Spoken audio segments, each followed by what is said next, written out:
सरकारच्याकडे आहे काय कर्जमाफी करायसाठी? त्यांनी आम्ही दिलेल्या कर्जमाफीमध्ये 19 पासूनच्या त्या लोकांना सुद्धा वगळून टाकलेला आहे.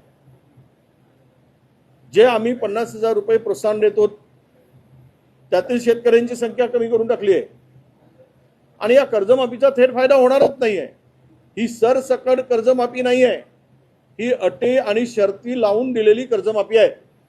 त्यामुळे ती संख्या दाखवत आहेत, ती संख्या सुद्धा यामध्ये बसणार नाही.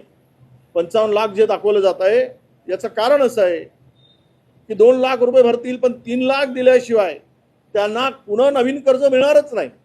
तर ते देण्याची ऐपत त्या शेतकऱ्याकडे नाही, म्हणजे यांचे 2 लाख देऊन उपयोग नाही आणि ते 3 लाख भरल्याशिवाय 2 लाख त्याचे देणार नाही.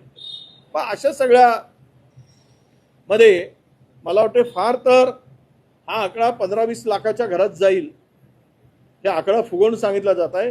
हा शेतकऱ्याला फायदा होणार नाही. या कर्ज ही बनावट आणि फसवी बनवाबनवीची कर्जमाफी आहे.